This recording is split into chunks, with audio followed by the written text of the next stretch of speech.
Notre rôle maintenant, c'est détecter notre lumière et en profiter au maximum. Et quand on a un plaisir ou un désir, la porte s'ouvre encore plus grand. Comprenez, c'est quoi la lumière? Lumière, amour. C'est pas important qui tu es, où tu es, comment tu es. Dieu t'aime.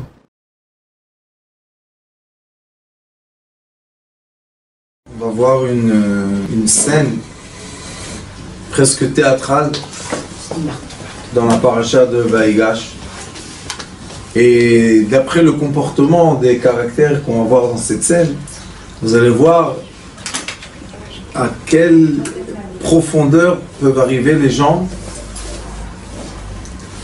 de haine gratuite, malheureusement, qui les emmène vraiment à se déformer la conscience et l'existence. Il faut savoir que les frères de Yosef, qu'on veuille ou pas, la Torah écrit qu'ils détestaient Yosef. La haine qu'ils avaient pour lui n'est pas une haine qu'on peut effacer. Beaucoup de raisons. Et Yosef en hébreu, c'est la gematria de Kina, jalousie. Et voilà. Yosef c'est 156 et jalousie c'est 156. Alors c'est pour tous les Yosef. Le Yosef, Il faut invoquer la jalousie. eux, ils comprennent pas qu'on est jaloux d'eux, parce que pour eux, c'est complètement naturel d'être très intelligents. Ils sont nés comme ça, ils n'ont fait aucun effort. Mais ceux qui sont pas comme ça, qui doivent faire des efforts à arriver à où ils sont, il y a des problèmes de jalousie. Que Dieu nous en préserve. Et comme la plupart du monde ne sont pas les Yosef, Yosef c'est très peu de gens, alors on a un problème de jalousie. Et Yaakov a vu, nous, quand les frères se sont plaints que Yosef a des rêves bizarres, qu'ils vont venir tous s'incliner à lui, ou bien ils vont tous avoir besoin de sa générosité, Yaakov, Katuv Vaïgar be Yosef, qu'est-ce qu'il a fait? Il a grondé Yosef devant tout le monde. Et après il est écrit Vaïshmor et Adama. Ça veut dire que il savait la vérité. Il a pensé que si il va gronder Yosef devant ses frères, ils vont dire ah notre père aussi il n'aime pas. Alors ils vont se calmer. Mais le problème était qu'ils ne se sont pas calmés du tout. Au contraire, ils ont dit ah notre père il est avec nous et la Shrina avec nous et maintenant on va le tuer. C'est pas facile hein, Yosef. Et ils ont pris la décision de tuer Yosef. Veratsu l'orgo. Ils ont voulu le tuer. Pourquoi? Batrala veikanobo. Ils étaient jaloux. Après vaisneu. La jalousie emmène la haine gratuite. Tu as eu quelqu'un qui est né intelligent, qu'est-ce que tu veux qu'il fasse? Qui efface son cerveau, même quand son cerveau il est à moitié, c'est plus que. Voilà. Qu'est-ce qu'il peut faire? Je vous dis ça parce que c'est tellement douloureux, je vois tellement de familles et tellement de cas que c'est exactement la même chose qui se répète. Qu'est-ce qu'ils veulent de ce Yosef, le pauvre? Qu'est-ce qu'ils veulent chez lui? Il est né intelligent, il est né beau, il est né fort, il est né miraculeux. Qu'est-ce qu'on veut faire eux? Le Hari Akadosh, il avait le même problème. Rabbi Shimon Bar Yochai, le même problème. Comment la Kabbalah explique ça? Dans la Kabbalah, hein, on explique l'origine des âmes. Pas toutes les âmes viennent du même endroit. Il y a des âmes qui viennent de l'origine, ça s'appelle le cerveau, et il y a des âmes qui viennent de l'origine du corps. Mais c'est quoi la volonté céleste, vous savez? Mashiach ben Yosef, ça sera le cerveau. Mashiach ben David, ça sera le corps. Le corps. Malchut, c'est la Malchut. Et qu'est-ce qu'il veut Akadosh Baruch Hu? Les deux sont unis. Il veut qu'ils comprennent qu'ensemble c'est la force. À la fin de la paracha de la semaine prochaine, Vaïri, Yaakov Avinu, il appelle ses enfants, il leur dit donnez-moi la preuve que vous allez rester croyants. Alors c'est eux qui leur disent Shema Israël, écoute papa. Israël c'est Yaakov. Hashem Elokeinu, la rigueur la miséricorde et la rigueur, Hachem Echad, c'est un pour nous. Alors il a dit, oh, ils sont arrivés au Keter, Echad. Et Echad, c'est Ahava. Mais après qu'ils meurent, ils vont chez Yosef et ils mentent. Ils lui disent, fais attention, papa t'a fait jurer que si tu nous fais du mal, à cause qu'on t'a vendu, jamais on a vu dans la Torah que Yosef a dit à son père que les frères lui ont fait du mal. Jamais. Il n'a jamais raconté même. Pourquoi il ne raconte pas? C'est pas normal, quand il rencontre son père après 22 ans, qu'il a aimé. Pourquoi il lui dit pas, papa, tu sais, c'est lui et lui qui m'ont jeté dans le puits? Il dit rien du tout. Il a Pourquoi? pas voulu faire de peine à son père. Non, Faut pas que son C'est père pas important. ait- ça l'intéresse pas. C'est pas un- Il est au-dessus. Il est au-dessus. Il est au-dessus, il est dans le cerveau, il visionne lui. Alors tu m'as jeté dans le puits, nous, hein, qu'est-ce que tu m'as fait? Tu m'as rien fait de mal. Et il y a un grand problème, pourquoi? Parce que quand Yehuda, il voit Yosef, il est écrit dans la paracha. C'est vraiment violent. Vaïgash et là, Yehuda. Mais c'est Vaïgash. Il s'est approché vers lui. Dis-moi, qui tu es toi? Tu es hébreu, qu'est-ce que tu viens faire dans le royaume? Le royaume de l'Égypte, c'est comme aujourd'hui l'Amérique et la Russie ensemble. C'est un royaume. Et il lui dit, Vamer biadoni et daberna, toi tu vas parler avec moi. Avdecha diber bozna adoni. Va'alicha rabcha ba'avdecha. Et ne t'énerve pas, pourquoi? Ki kamocha ke paro. Toi, t'es comme Paro, t'es comme le pharaon. On parle comme ça? Et il va y gâcher là.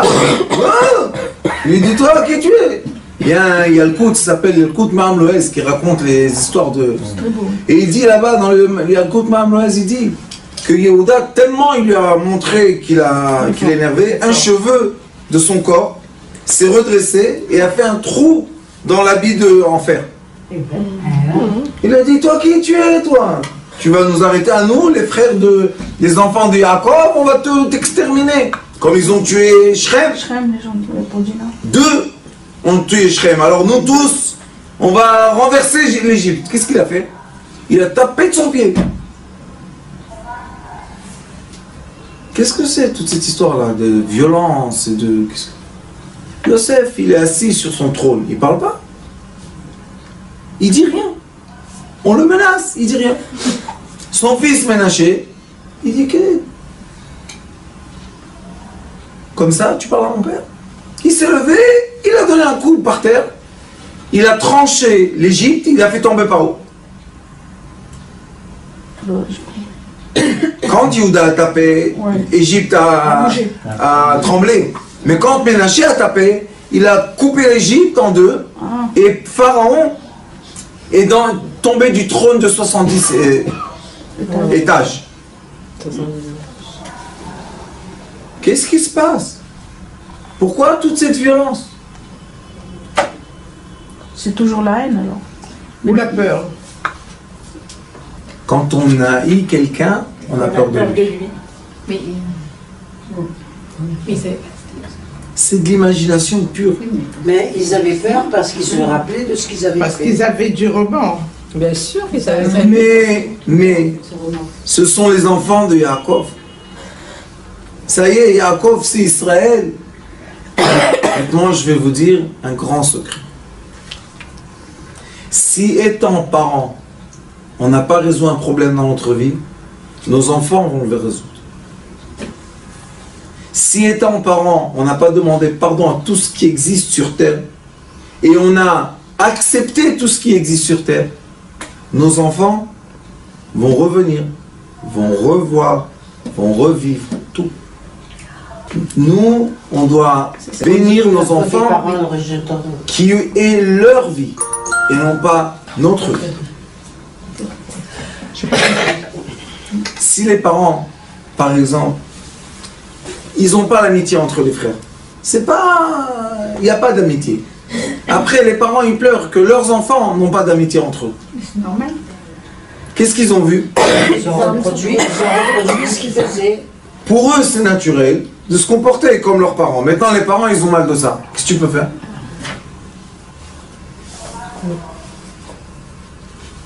Qui sait qu'est-ce qu'il peut faire? Les enfants? Personne ne peut rien faire. Mais, il y a un grand mais. Ne pas mettre la haine. On peut ne pas se voir, on peut ne pas trop être dans le quotidien ensemble, ça va. Il y a des familles qui sont toute la journée ensemble, il y a des familles qui ne sont pas. Mais, il y a un grand mais. Kavod. Ouais. Quand on se voit, kavod. On n'est pas obligé d'être les amis les plus grands du monde. Mais le kavod, il faut se donner. Ça, c'est réparer le problème de ses parents.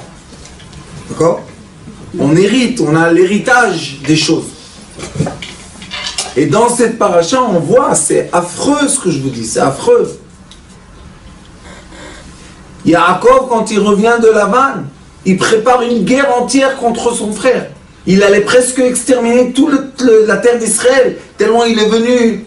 Et son frère, il vient, il court vers lui, il l'enlace. Pourquoi tu fais une guerre contre moi? Qu'est-ce que... Je suis parti, moi, à la chasse, avec 400 soldats. Toi, tu parles que je suis venu avec 400 soldats. Toi, tu es venu avec 60 millions de chèvres. Imaginez-vous combien de chiens, combien d'esclaves, combien de chameaux, combien de... Il lui dit, je t'ai rien demandé. C'est quoi tous ces cadeaux-là que tu me donnes? Yaakov lui dit, non. Si tu ne reçois pas les cadeaux et tu veux faire la guerre, et ben voilà, je suis prêt à faire la guerre avec toi. Qu'est-ce que tu veux chez moi? Pourquoi Yaakov a fait ça? Parce qu'il a volé. Et ça, regardez comment ça se reproduit chez ses enfants. Yehuda qui a jeté Yosef dans le puits parce que Yehuda c'est Melech HaMashiach mais Malchut David et Yosef Melech HaMashiach mais Malchut Yosef. Il ne voulait pas dans son réseau, il a jeté, lui il voulait le tuer. C'est Reuven qui a dit non, on ne va pas tuer. Maintenant tu reviens vers ton frère, tu vas faire la guerre, tu vas exterminer l'Égypte. Pourquoi? Qu'est-ce qu'il y a? Qu'est-ce qu'il y a? On t'a fait du mal, quelqu'un t'a frappé, quelqu'un t'a... D'où vient cette haine? D'où ça vient? Ça c'est l'héritage qu'on donne à nos enfants subconscient. La façon qu'on est, nos enfants, dans le Zohar HaKadosh, vous savez qu'est-ce qui est écrit? Dans le Zohar HaKadosh dit que chaque enfant prend un angle de notre caractère et le grandit en un être humain entier. Ça peut être aussi positif. Bien sûr positif. Dans chaque personne, il y a la face positive et il y a la nuque négative. Est-ce qu'il y a une personne qui n'est pas positive? Moi, je n'ai pas encore rencontré ces personnes. Tout le monde sont gentils. Il faut juste voir Le gentil. le gentil. Mais tout le monde est gentil. Qui n'est pas gentil? Voir le bon point et l'agrandir. Et s'arrêter à là. Oh bien, qu'est-ce qu'on va faire avec le mal?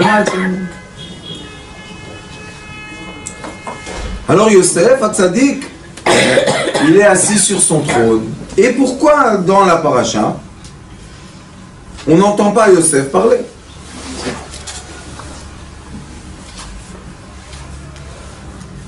Pourquoi Yosef ne crie pas? Pourquoi Yosef ne frappe pas? Pourquoi Yosef ne prend pas ses soldats et dit couper leur tête? Pourquoi? Qu'est-ce qui se passe? Regardez qu'est-ce qu'il écrit. Yehuda, il dit comme ça. Va'ata yeshev na'avdecha tachat anar eved la'adoni va'anar ya'al imechav. Yehuda, après qu'il lui dit je vais t'exterminer et tout, il lui dit je serai ton esclave. Est-ce que Yosef a demandé des esclaves? Qu'est-ce que tu veux chez moi? Je t'ai demandé quelque chose? Non. Regardez qu'est-ce qui se passe. Velo yachol Yosef leitapek. Et Yosef ne pouvait plus se retenir. L'école anitzavim alav. Sur tous ceux qui étaient là-bas, parce que c'est pas que Yehuda est venu dans une petite chambre et ils se sont bagarrés. C'était un spectacle.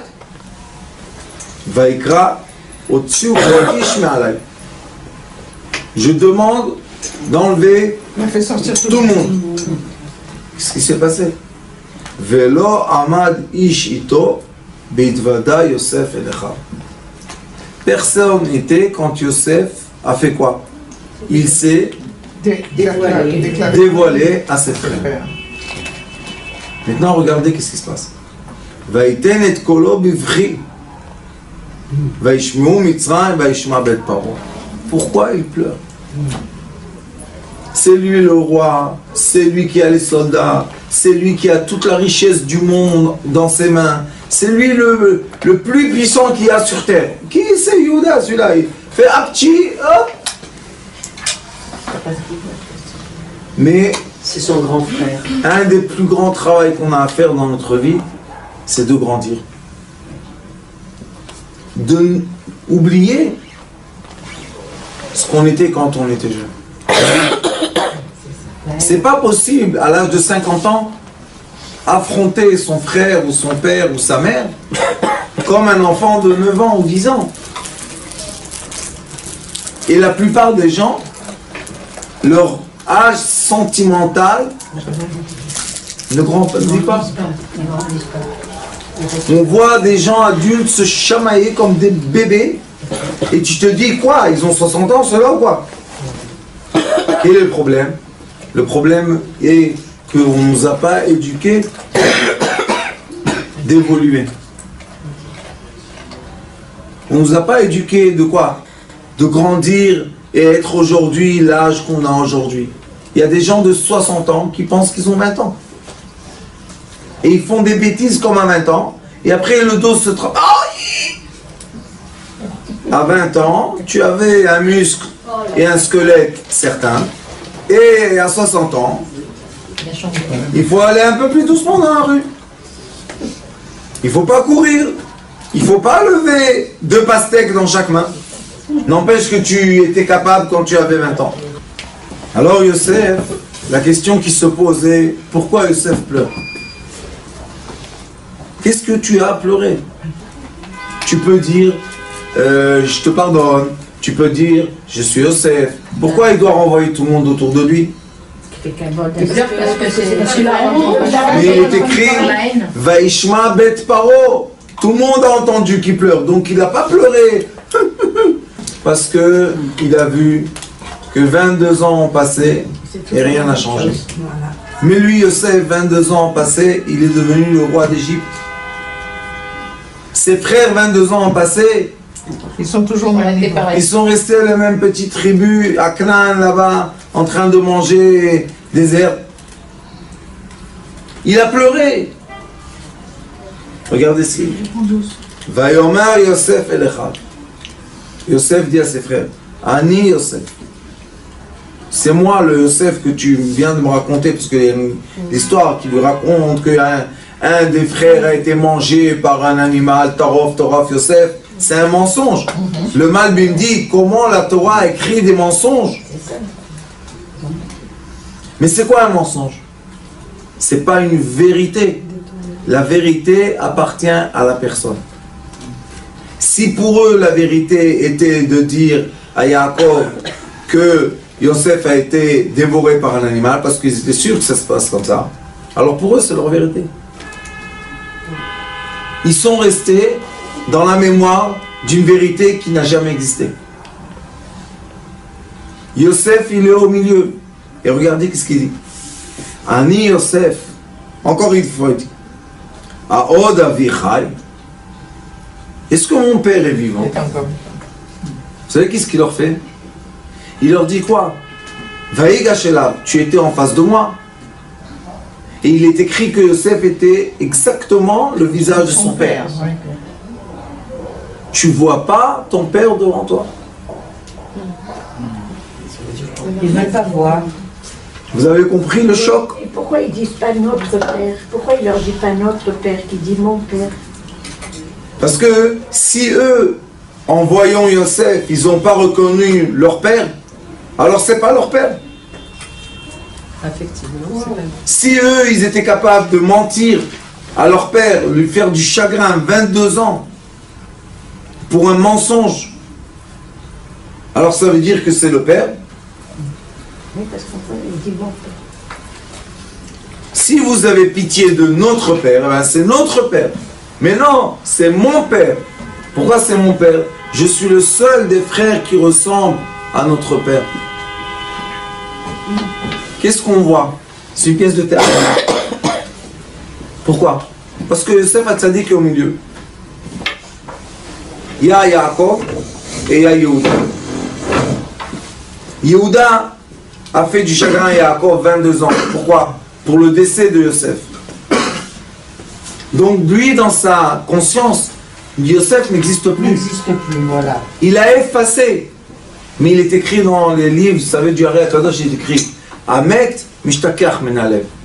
Quand quelqu'un est mort, ça y est, on l'oublie. Malheureusement. Avalachai et non Mishtakach Menalev. Si on dit à quelqu'un qu'il est mort et on n'arrive pas à l'oublier, ça veut dire qu'il n'est pas vraiment mort. C'est pour ça que Yaakov n'a pas voulu prendre le deuil sur Yosef 22 ans. Oh Yosef, Chai. Parce qu'il n'a pas eu la preuve qu'il était mort. Non, parce qu'il n'a pas eu le sentiment du décès. Ça existe jusqu'aujourd'hui. Toute l'histoire des enfants du Yémen. Oui. Et il y a des Marocains et des Algériens et des... Ils ont bien trafiqué ce qu'il faut. Bien trafiqué. Pourquoi les mères pleuraient? Où il est mon fils? Où il est mon fils? Bien sûr.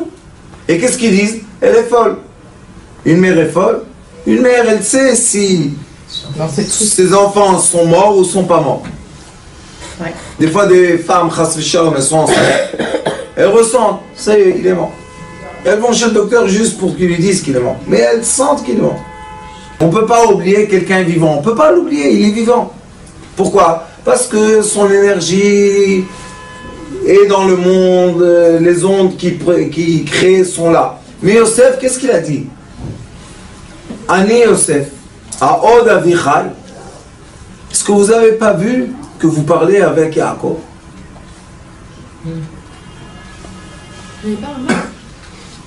Est-ce que vous n'avez pas vu que vous parlez avec votre père? Mais il avait un masque. On ne dit pas qu'il avait un masque. Non, mais il était comme les Égyptiens, c'est-à-dire qu'il n'avait pas de barbe. C'est ce qu'ils disent dans la. Qu'il n'avait pas de barbe, qu'il était maquillé au niveau des yeux. Il avait le visage de son père. Maintenant, je vais vous donner une preuve, parce que ce que vous dites, c'est bien de dire ça, mais c'est pour prouver quoi? Que Yehuda a raison? Il n'a pas raison. Qu'est-ce qu'on va le faire? Qu'il a raison? Je vais vous donner une preuve.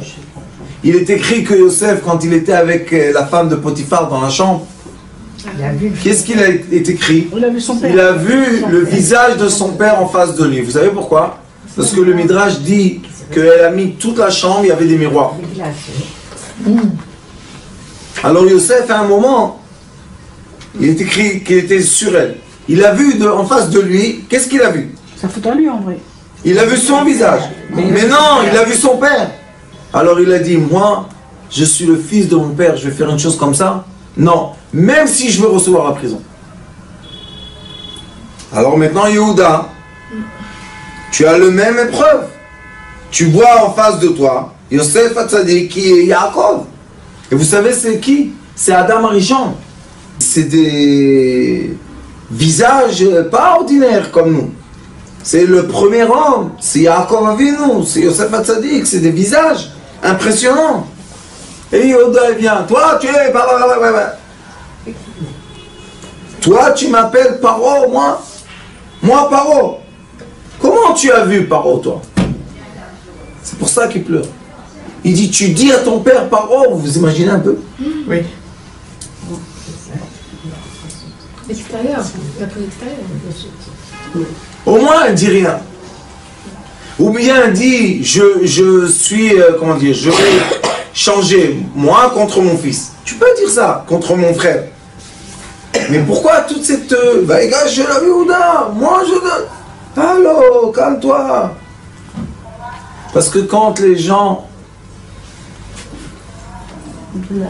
ont dans eux une mauvaise action qu'ils ont fait dans leur passé, Un roman.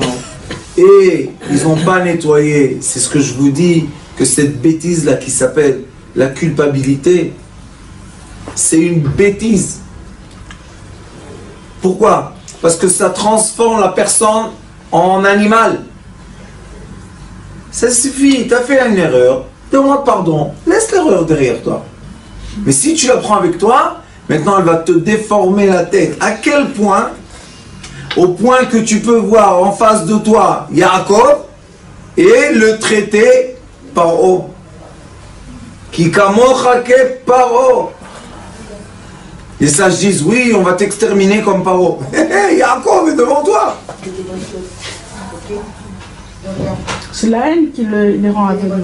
Ça veut dire, La culpabilité. c'est la culpabilité, Ravani. Ça veut dire que quand la personne se pardonne pas Elle-même. des actions qu'elle a fait, à la fin, qu'est-ce qui se passe? Ça se renverse en comment? En un comportement animal. Il était prêt à tuer Yosef. Vous imaginez un peu? Il voit son père, mais il ne voyait pas son Je ne père. voyais pas. C'est ça le chagrin. C'est pour ça que Yosef pleure. Il lui dit, dis-moi, t'es devenu complètement fou. Et c'est pour ça qu'il a renvoyé tout le monde.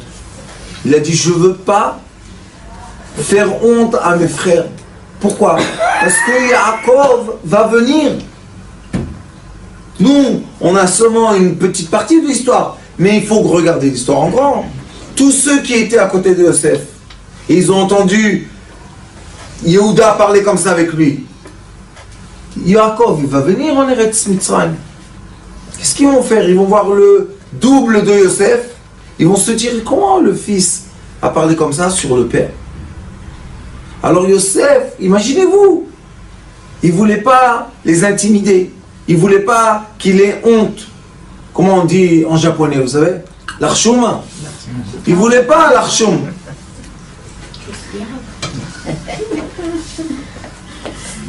Il avait peur pour lui.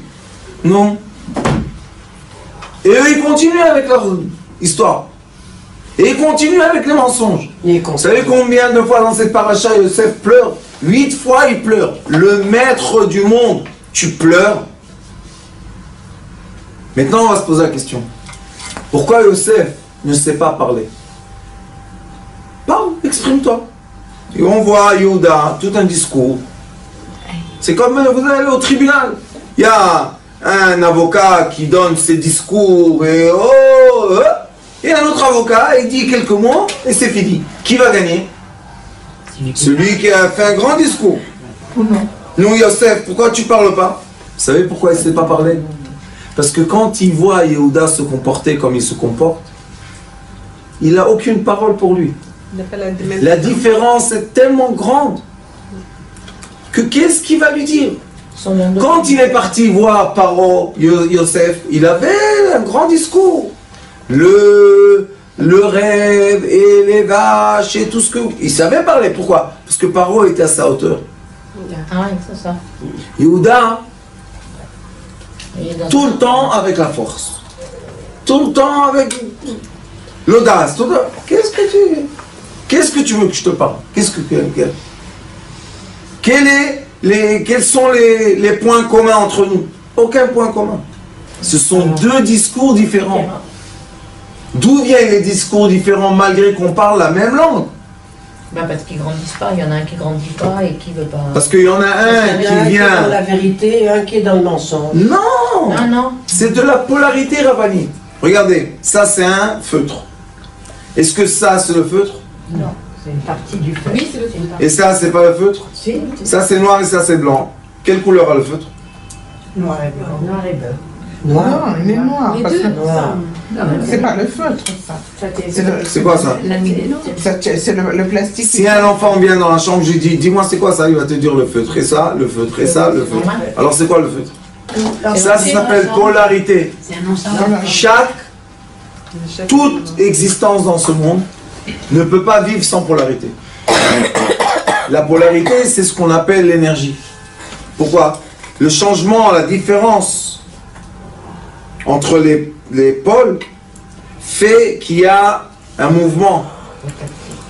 Et le mouvement, c'est l'énergie, c'est la vie.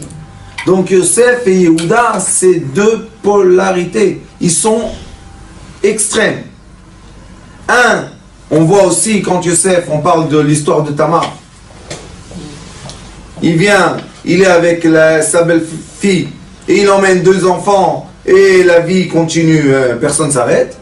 Yosef Hatzadik, le pauvre, elle lui a cassé la tête, l'autre, la femme de Potiphar, et il rentre en prison 12 ans, et la vie elle ne continue pas comme ça. Hein. Et de la prison, hop, on l'envoie être un roi, et maintenant les 2 rois se rencontrent. Pourquoi Yosef pleure? Parce qu'il se dit, qu'est-ce que j'ai avec celui-là? Qu'est-ce qui m'apporte dans la vie celui-là? Qu'est-ce que j'ai besoin de lui maintenant? S'il est arrivé à un stade qu'il n'a pas assez de sensibilité de voir que je suis son père, il ne voit pas que c'est Yosef son père, il ne voit pas. Quand ils ont jeté Yosef dans le puits, ils ne savaient pas qu'il avait l'habit spécial de son père qui lui a donné.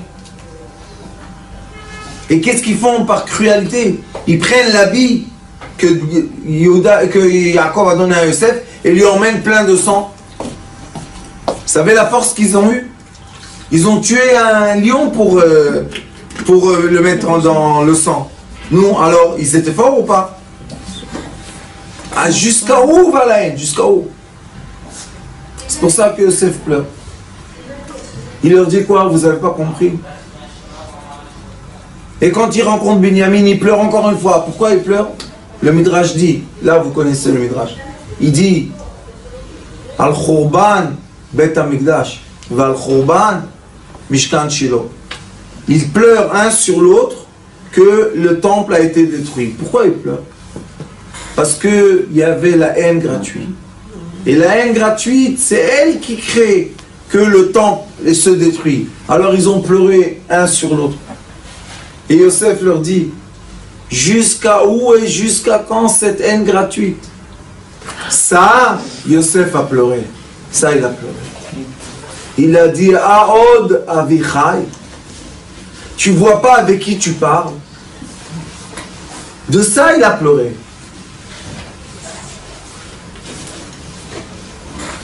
Tu vois pas avec qui tu parles? Tu te permets ce que tu veux? Tu nous joues les super nerveux, tu fais sauter les poils et tu nous fais toute une fantaisie. Qu'est-ce que c'est ça? Tu n'as même pas réussi à voir le visage de ton père devant toi. Alors qu'est-ce qui t'intéresse? Toi-même, tout seul. L'égoïste. C'est quoi la malchoute? Moi. Tout pour moi. Donne-moi tout.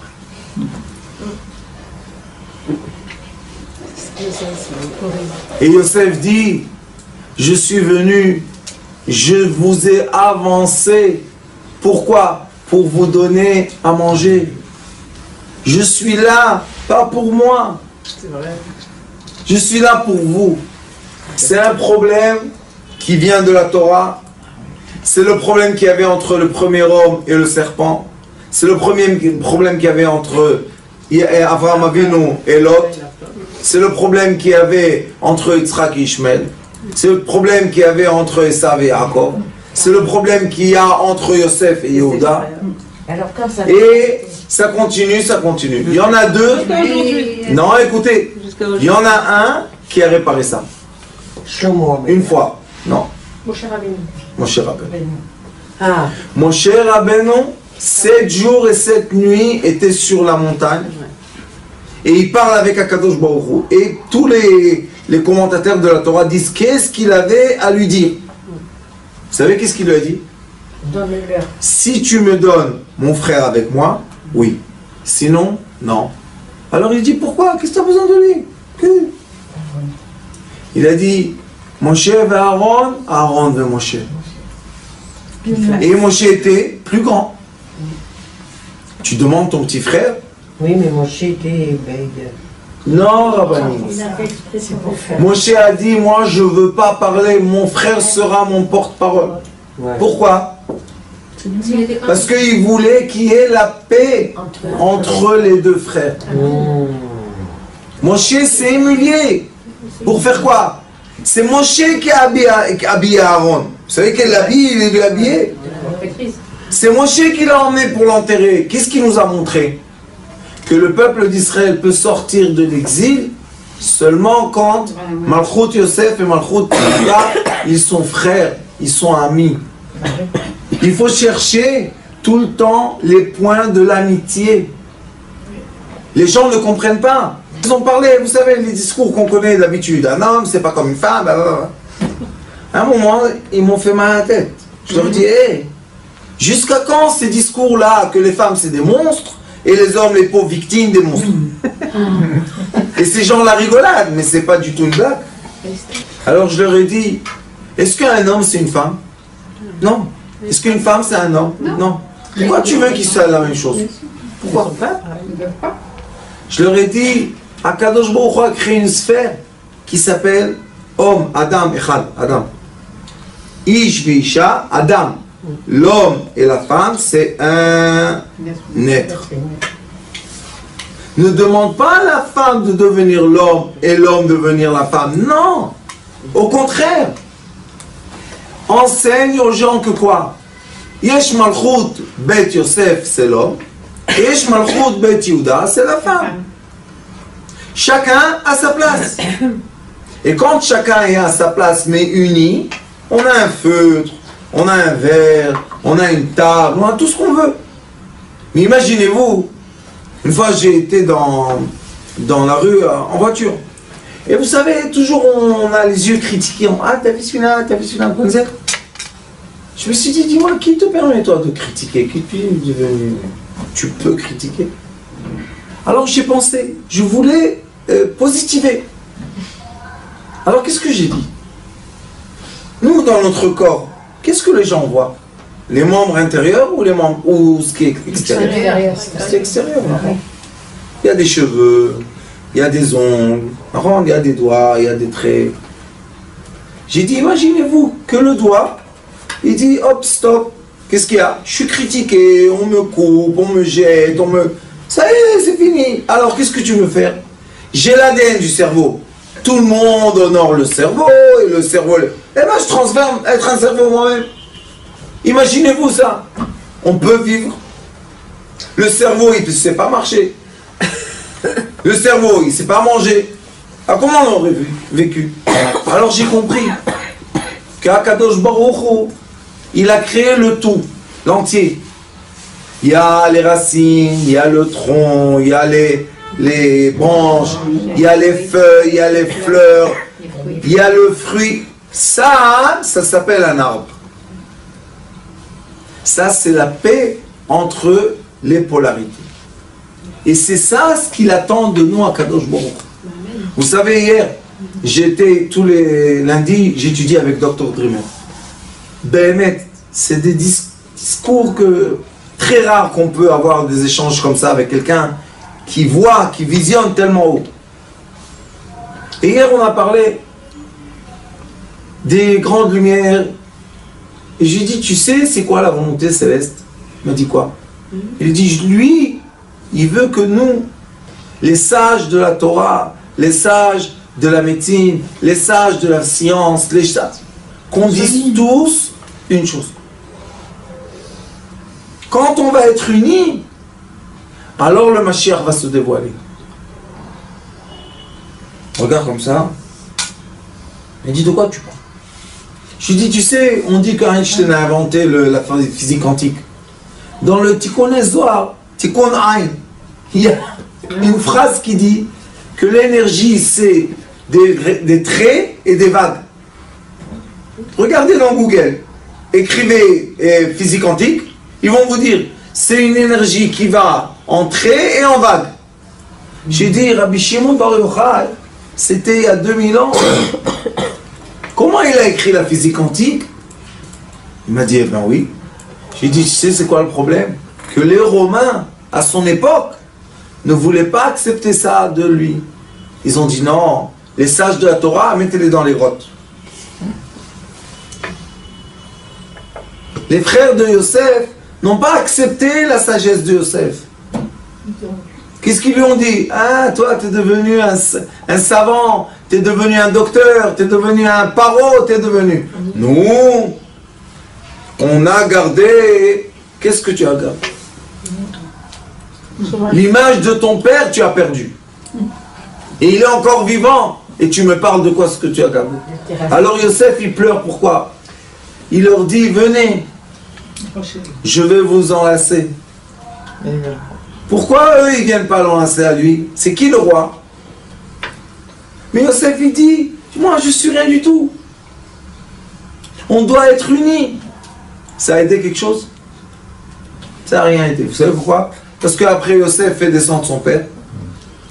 Et quand il fait descendre son père, qu'est-ce qu'il fait? Il les met tous à Goshen.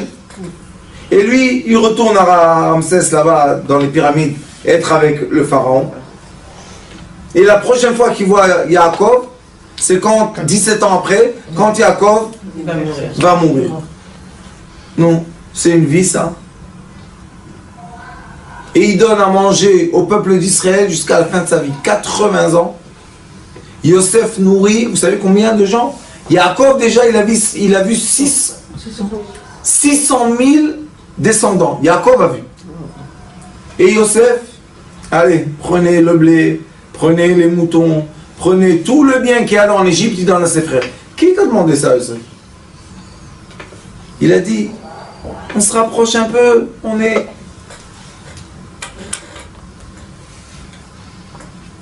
Ça, nous, on doit comprendre. Plus on évolue dans l'étude, et plus on doit chercher les points communs. Chaque fois qu'on dévoile un secret, il faut vite le dire. À tout le monde. Pourquoi? Trouver un autre qui a dévoilé ça, et un autre qui a dévoilé ça. Pourquoi? Pour unir les lumières, pour que la lumière de Mashiach se dévoile.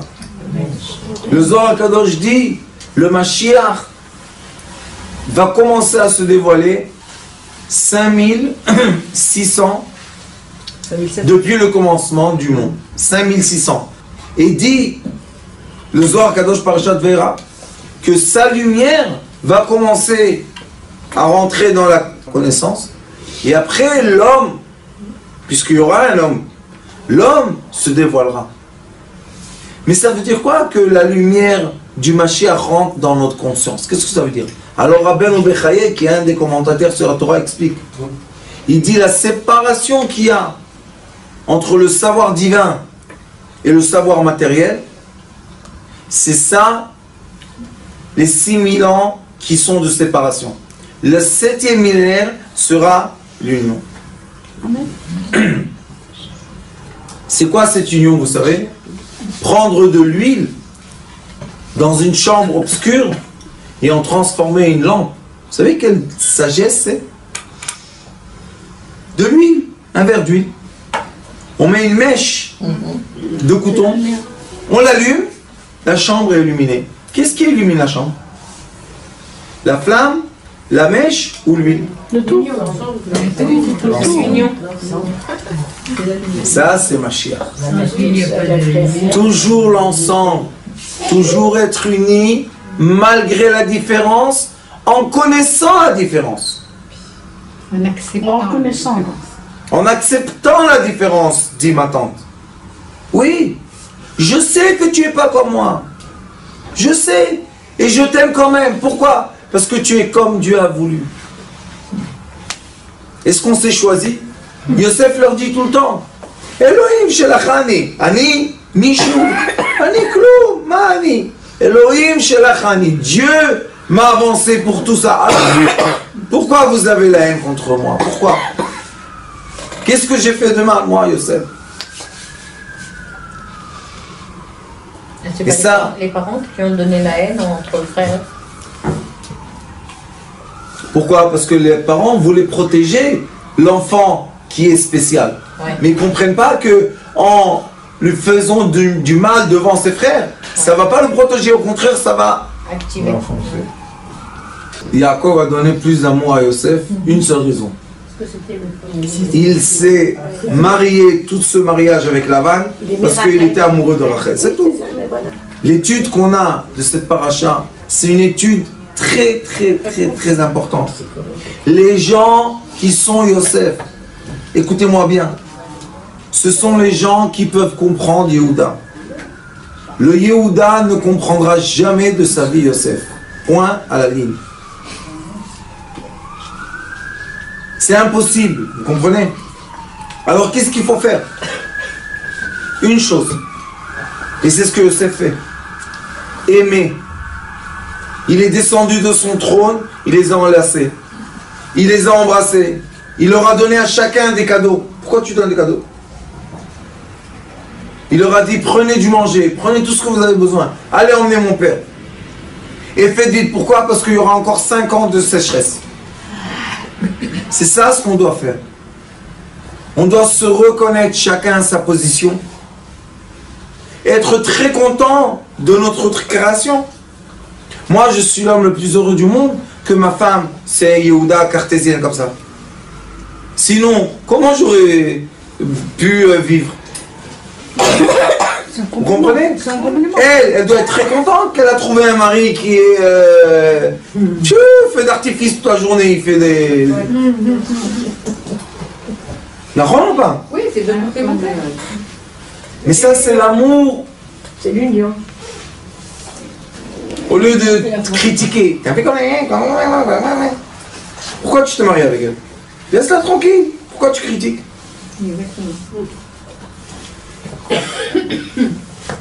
C'est une conscience alors l'union. Oui, Rabbanit. C'est conscience que malgré qu'on est opposé, Baruch Hashem, qu'on est différent, On est complémentaires. on est un. Parce que le feutre a besoin du récipient plastique, il a besoin du bouchon, il a besoin du feutre qui a là, il a besoin de l'encre, il a besoin de tout. Et maintenant, on peut utiliser. Un couple, quand il est complet, on peut l'utiliser. Mais quand toute la journée, il y a des... Bevechi, Bechi, en Gimatria, c'est Bet, Chaf, Yud, ça fait 32, lève. Pleurs, ça fait... Lève, cœur. C'est pour ça que Yosef, il pleure. Il leur dit, le seul intermédiaire entre nous, c'est le cœur.